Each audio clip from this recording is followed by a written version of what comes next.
मित्रों नमस्कार। ज्योतिष विद्यासागर में आप सभी लोगों को मैं प्रणाम करता हूं। मित्रों, आज मैं आपको बताऊंगा कि जैसे कुछ लोग ये भयभीत करते रहते हैं कि आपका शुक्र नीच का है, आपके बृहस्पति नीच के हैं, तो वो अपनी दशा अंतर्दशा में आपको खराब फल देंगे।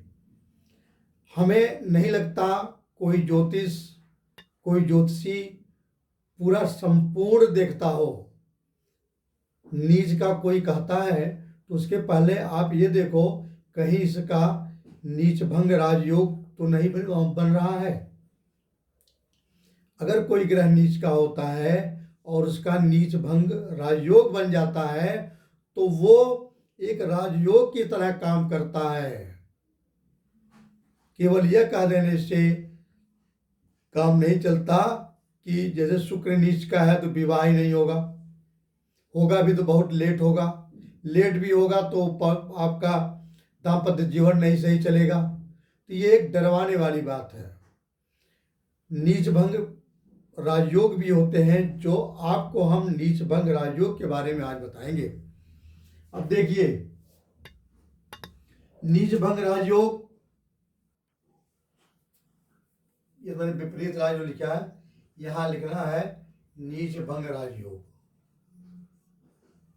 नीच भंग आज मैं बताऊंगा कि कैसे ये नीच भंग होते हैं। अब देखिए, पहला चीज हम देख रहे हैं कि मंगल मकर में बैठा है और मंगल कर्क में बैठा है, तो कर्क में बैठा हुआ मंगल नीच का हो जाता है। ये तो सही है।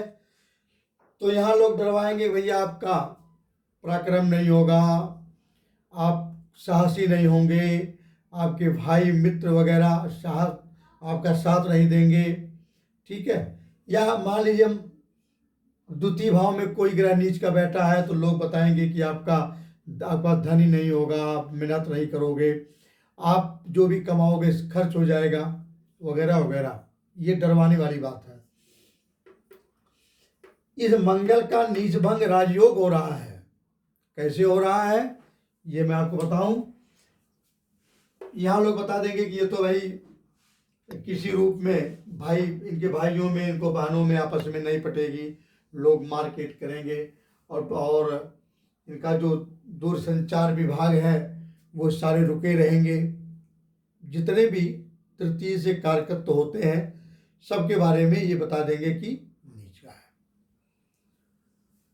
पड़ोसी भी आपका खराब रहेगा, पड़ोसियों से झगड़ा होगी। अब एक नियम है कि यदि ग्रह जिस राशि में नीच भंग कर रहा है, जैसे ये कर्क राशि में नीच भंग हो रहे हैं, नीच हो रहे हैं, तो अगर इनका राशि मतलब मंगल जहाँ बैठे हैं चंद्रमा की राशि में, और चंद्रमा यदि उच्च का हो जाए, तो इसका नीच भंग राजयोग बनता है। इसका जो ये नीच हो रहे हैं इनका भंग हो जाएगा, तब ये एक राजयोग की तरह काम करेंगे। अब इनका चंद्रमा देखिए उच्च का बैठा हुआ है, यहाँ वृषभ का चंद्रमा उच्च का होता है। तो चंद्रमा की राशि में मंगल बैठ करके नीच के हो जाते हैं, लेकिन चंद्रमा कहाँ बैठे हैं? अपने उच्च के बैठे हैं। इसलिए मंगल के नीचत्व को खत्म कर दिए और ये मंगल राजयोग की तरह काम करेगा। एक तो उदाहरण ये हो गया। दूसरा ये हो गया कि जैसे मान लीजिए दो चीजों से राजभंग होता है।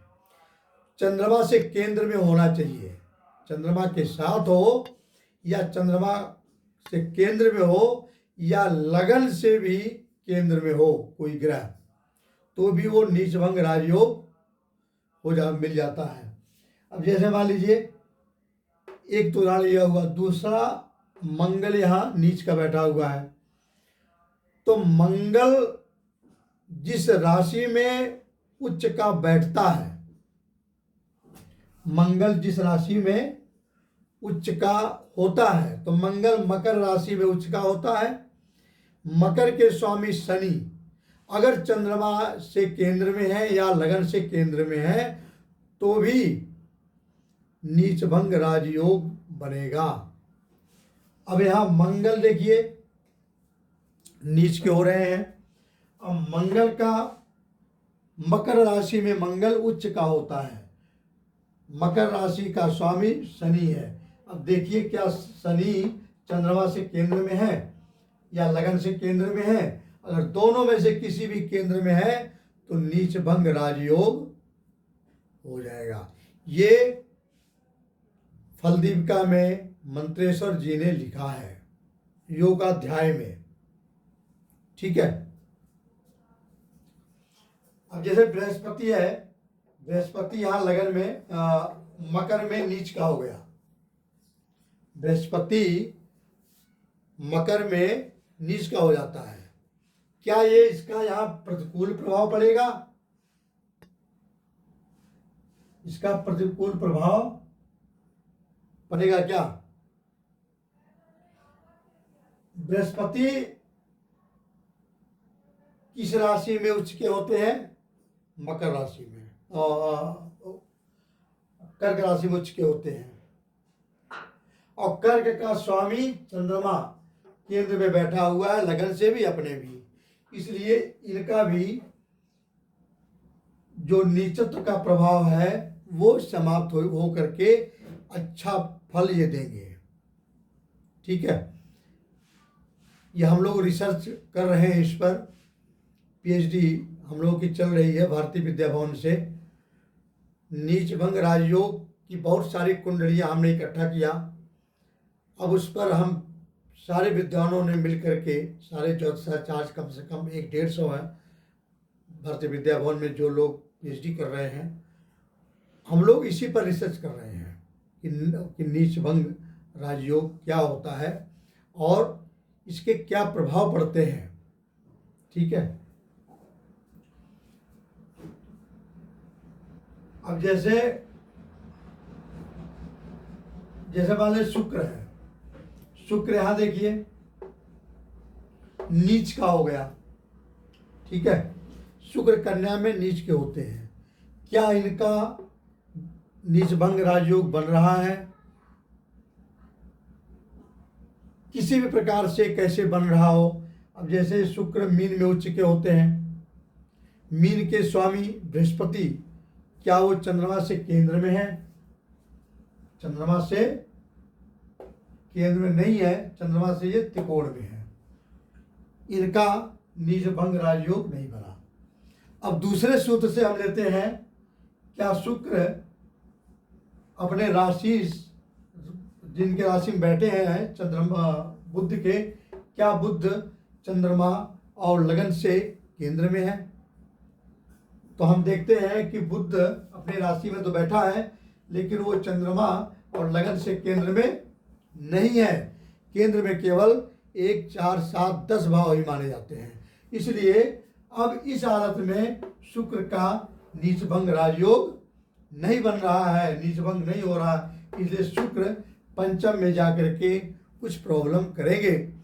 प्रॉब्लम ये करेंगे कि जिनसे ये लव मोहब्बत करेंगे, जिनसे ये अपना प्रेम रखेंगे, वो प्रेम इनका टिकाऊ न होकर के बार बार टूटता रहेगा। इनको धोखा मिलने के चांस हैं प्रेम में।